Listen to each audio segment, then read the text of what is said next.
Hello दोस्तों, आज हम एक्सप्लेन करने वाले एक फैंटास्टिक एक्शन मूवी को जिसका नाम है क्लैश ऑफ टाइटन। मूवी की शुरुआत में दिखाया जाता है कि बहुत समय पहले यूनिवर्स में पावरफुल टाइटन्स का राज था, पर जल्द ही इनका राज खत्म हो गया क्योंकि इनके बच्चों ने अपने पेरेंट्स को हराने के लिए एक मॉन्स्टर बनाया था जिसका नाम है क्रैकन। और इस जंग में जो जीते वो कहलाए देवता, और इनका लीडर है ज़्यूस जो स्वर्ग में राज करता है। पर इसके भाई हेडिस को नर्क मिला जहां ये राज करता है, पर ये खुश नहीं है। और जैसे जैसे वक्त बीता ज़्यूस ने अपनी एक इमेज बनाई ताकि लोग उसकी पूजा करें, और लोग जितनी ज्यादा इन देवी देवताओं की पूजा करेंगे ये उतने ही पावरफुल होंगे। पर लोग जैसे जैसे विकसित होते गए वो अपने बनाने वालों पर शक करने लगे, और इनमें से कुछ लोग देवी देवताओं के खिलाफ भी चले गए। इसके बाद हम देखते हैं कि समुद्र में एक कॉफिन है जिसे ये मछुआरा अपने शिप में ले आता है, और जब वो इसे खोलता है तो उसे उसमें एक औरत की डेड बॉडी और एक बच्चा मिलता है।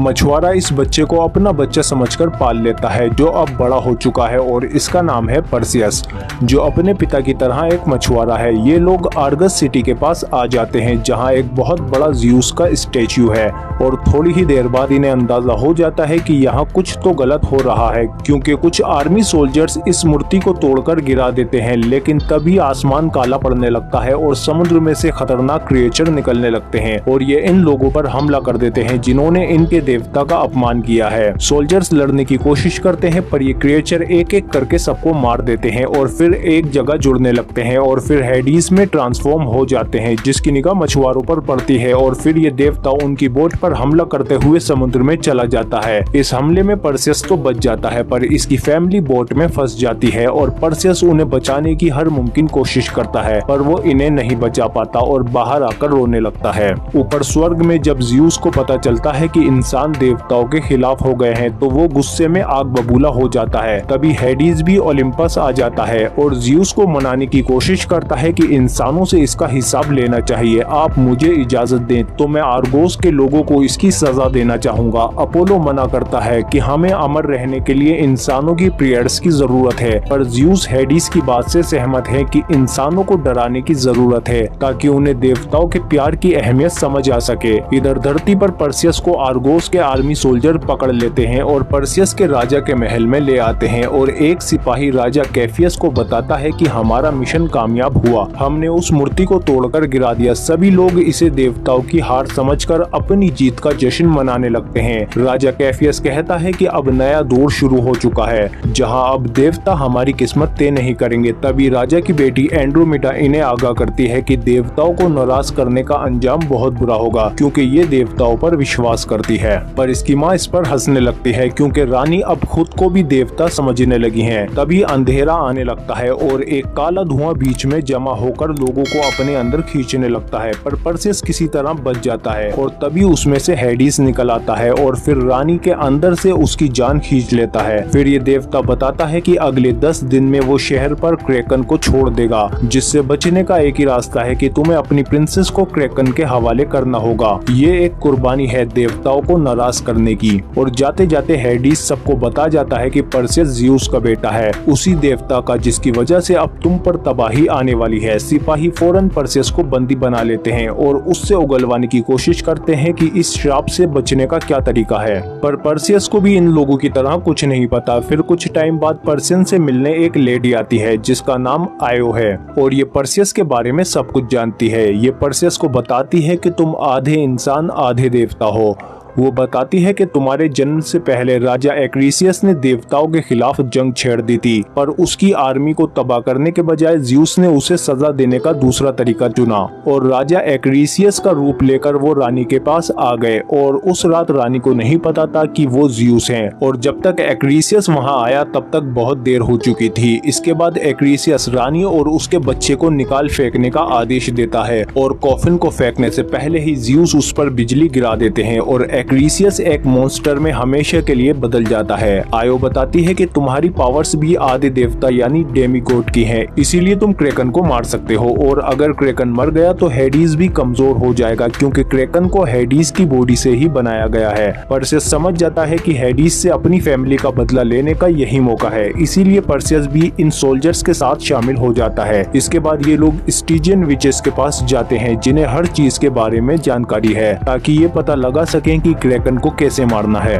इधर हेडिस एक्रीसियस के पास आता है और उसे बताता है कि ज़्यूस का बेटा अभी भी जिंदा है। फिर हेडिस उसे कुछ पावर्स देता है और उससे प्रॉमिस करता है कि अगर तुमने उसके बेटे को मार दिया तो मैं भी ज़्यूस को मार दूंगा। इधर परसेस को जंगल में एक जादुई हथियार मिलता है जिसे ज़्यूस ने भेजा था परसेस के लिए, पर वो इसे लेने से मना कर देता है क्योंकि इन्हीं देवताओं की वजह से उसकी फैमिली मारी गई थी। इसके बाद उसे जंगल में कुछ स्पेशल घोड़े मिलते हैं। तभी एक जाइंट ब्लैक हॉर्स उसके पास आता है। आयो बताती है कि इसका नाम पेगासस है, जिसे देवताओं ने तुम्हारी मदद के लिए भेजा है ताकि तुम क्रैकन को मार पाओ। लेकिन तभी इन्हें एक चीख सुनाई देती है जो एक सोल्जर की थी। एक्रीसियस वहां आ चुका था और वो परसेस के आते ही उस पर हमला कर देता है। परसेस उससे लड़ने की कोशिश करता है पर ये बहुत पावरफुल है और ये परसेस के हाथ पर काट लेता है। तभी वहाँ दूसरे सिपाही भी आ जाते हैं, लेकिन एक्रीसियस इन्हें इजीली मारकर फिर से परसेस को पकड़ लेता है। पर तभी दूसरा सिपाही इसका हाथ काट देता है और फिर एक्रीसियस वहाँ से भागने की कोशिश करता है, पर कुछ सोल्जर उसे पकड़ लेते हैं। पर तभी जमीन के नीचे से कुछ हलचल होने लगती है और मौका मिलते ही एक्रीसियस वहाँ से भाग जाता है और जमीन के नीचे से विशालकाय बिच्छू निकल आते हैं और इन सोल्जर्स पर अटैक करके इन्हें मारने लगते हैं। पर मौका मिलते ही ड्रेको इसके ऊपर कूद जाता है और इसे मारने की कोशिश करता है। दूसरा सोल्जर्स उसे एक भाला देता है जिससे ड्रेको उस खूंखार मॉन्स्टर को मारने में कामयाब हो जाता है। इधर परसेस भी दूसरे स्कॉर्पियन को मारने की कोशिश करता है पर वो इसे दूर फेंक देता है और परसेस को पकड़कर उसे मारने की कोशिश करता है। लेकिन तभी वहाँ आयो आ जाती है और स्कॉर्पियन की जहरीली पूंछ काट देती है। इसके बाद वो मॉन्स्टर आयो पर अटैक कर देता है, लेकिन आयो उससे खुद को बचाने की कोशिश करती है और फिर परसेस उसे वहाँ से निकाल लेता है। पर ये स्कॉर्पियन इनका पीछा नहीं छोड़ता। परसेस आयो को बचाने के लिए उसे बाहर निकाल देता है और खुद उसका सामना करने लगता है, पर स्कॉर्पियन परसेस को खा लेता है और सबको लगता है कि डेमीगॉड मर चुका।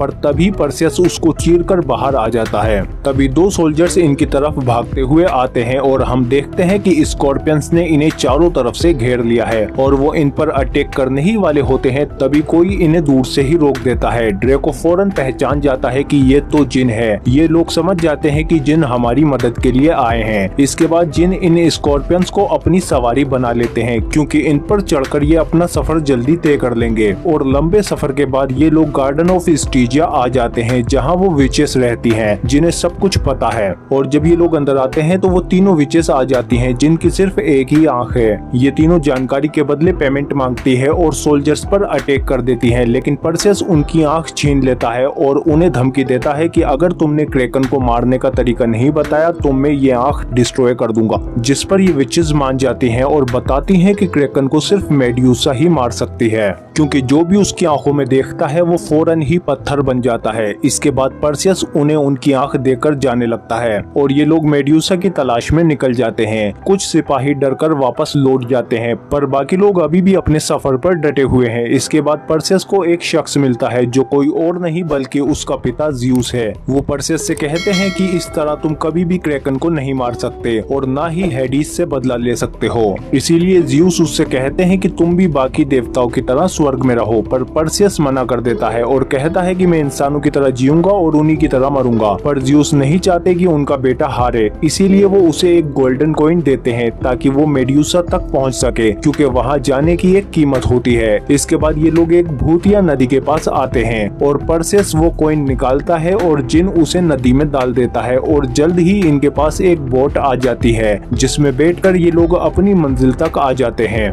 और इन्हें मेड्यूसा का ठिकाना मिल जाता है। सोल्जर्स अंदर चले जाते हैं पर आयो बाहर ही रहती है। अंदर इन्हें नीचे लावा और कुछ पत्थर के स्टेच्यू मिलते हैं जो मेड्यूसा के शिकार बन गए थे।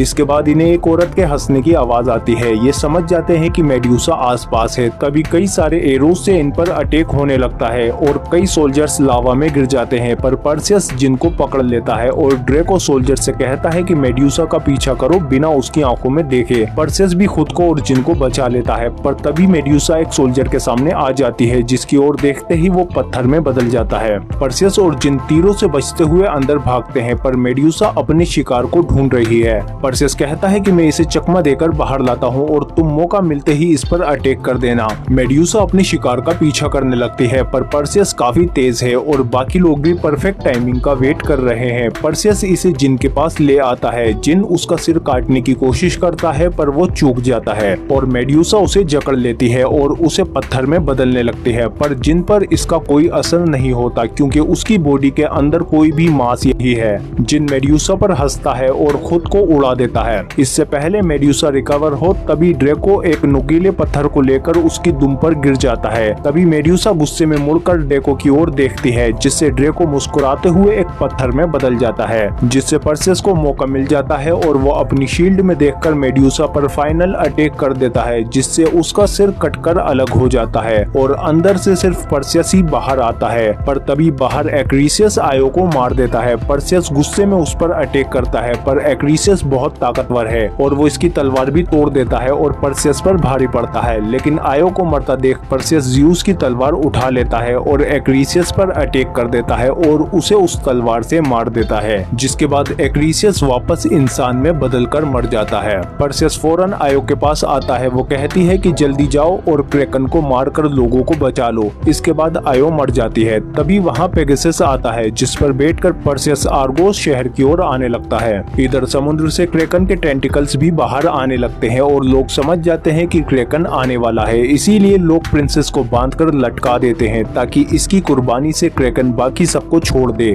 पर जायंट्स टेंटिकल शहर को तबाह करने लगते हैं। इधर ओलिम्पस भी कांपने लगता है और हेडिस उन्हें बताता है कि मैंने सभी देवताओं को धोखा दिया ताकि मैं ताकतवर हो सकूं। क्योंकि क्रैकन हेडिस की बॉडी से बना हुआ है, इसीलिए क्रैकन जितनी तबाही मचाएगा हेडिस उतना ही पावरफुल होगा और बाकी देवता कमजोर। इधर परसेस क्रैकन की ओर बढ़ता है, पर तभी वहाँ हेडिस आ जाता है और उसके पीछे कई सारे मॉन्स्टर छोड़ देता है, जिनमें से एक इससे मेड्यूसा का सिर छीन लेता है। परसेस इसका पीछा करता है सिर वापस लेने के लिए और तभी हम देखते हैं कि समुद्र से वो विशालकाय क्रैकन भी बाहर आ जाता है, जो गुस्से से दहाड़ने लगता है और उसे देखकर प्रिंसेस रोने लगती है और परसेस अभी भी मेड्यूसा का सिर वापस लेने की कोशिश कर रहा है। और इसी बीच वो क्रैकन के अटैक से भी बच निकलता है और इस क्रिएचर पर कूदकर उसे पकड़ लेता है और इधर क्रैकन भी प्रिंसेस की ओर बढ़ता है। इधर परसेस भी मेड्यूसा का सिर लेकर प्रिंसेस की ओर बढ़ता है और फिर क्रैकन के सामने आकर वो मेड्यूसा का सिर निकालकर क्रैकन के सामने कर देता है। मेड्यूसा की आंखों में देखते ही क्रैकन पत्थर में बदलने लगता है। क्रैकन खुद को बचाने के लिए दहाड़ता है, पर उसकी बॉडी धीरे धीरे जमने लगती है और आखिरकार वो टूटकर गिरने लगता है, जिससे प्रिंसेस भी पानी में गिर जाती है और क्रैकन के टुकड़े भी उसके पीछे गिरने लगते हैं। इधर परसेस के सामने हेडिस आ जाता है और उसे मारने की कोशिश करता है, पर परसेस ज़्यूस की तलवार से उस पर अटैक कर देता है, जिससे हेडिस वापस से नर्क में चला जाता है और फिर परसेस पानी में कूदकर प्रिंसेस को बचा लेता है। प्रिंसेस एंड्रोमेडा परसेस से शादी करने को कहती है क्योंकि उसने उसकी जान बचाई है, पर परसेस मना कर देता है क्योंकि उसे राजा बनने की कोई इच्छा नहीं है।